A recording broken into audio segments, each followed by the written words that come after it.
সবাইকে শুভ সন্ধ্যা। আশা করি সবাই অনেক অনেক ভালো আছেন।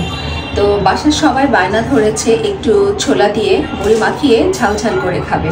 তো এর জন্য আমি একটু প্রিপারেশন নিয়ে নিলাম। এখানে নিয়েছি ছোলা, তারপর নিয়েছি দুইটা পেঁয়াজু অল্প করে মাখাবো।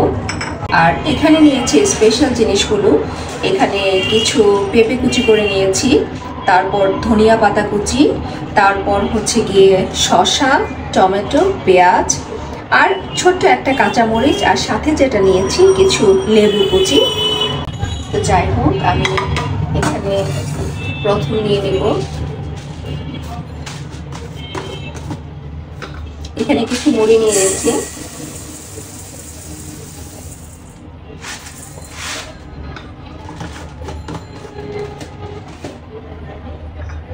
তারপর ছোলাগুলো দিয়ে দিলাম, আর পেঁয়াজগুলোকে একটু ভেঙে নেব।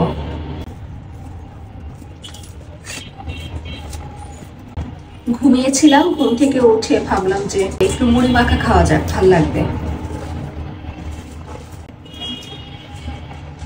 মেখে নিলাম। তারপর আমি দিয়ে দিব এখানে কিছু ভেজিটেবলস এর মধ্যে পেঁপে কুচি নিয়েছি। তারপর দিয়ে দিব শসাগুলো, দিয়ে দিলাম টমেটো। এটা তো ভীষণ পছন্দ, এটা ছাড়া মুড়ি মাখা ভালোই লাগে না। আরেকটা জিনিস মিস করছিলাম, একটু জিলাপি। আমরা ওই যে রমজান মাসেও এটা করি, মুড়ি মাখার মধ্যে একটু মিষ্টি কিছু দিলে ভালো লাগে খেতে। পেঁয়াজটাও দিয়ে দিলাম। তারপর ধনিয়া পাতা, তারপর মরিচ আর লেবু কুচি। লেবুর খোসার গন্ধটা ভীষণ ভালো লাগে। এই তো সব কিছু দিয়ে দিলাম। এখন যেটা করব, সরিষার তেল। সরিষার তেল তো না দিলেই নয়। আর আরেকটা জিনিস করব, সামান্য একটুখানি লবণ। না দিলেও হয়, বাট দিলে একটু ভালো লাগে। অল্প লবণ ছিটিয়ে দিলাম। এই তো এখন হয়ে গেল।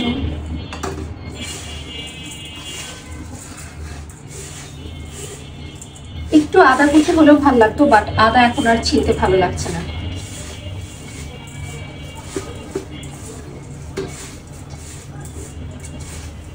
ঝটপট খেয়ে নিব, আদারওয়াইজ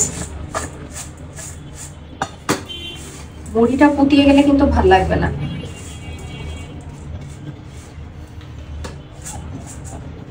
ঠিক আছে, সবাই বসে খেয়ে নিব। ভালো থাকবেন সবাই।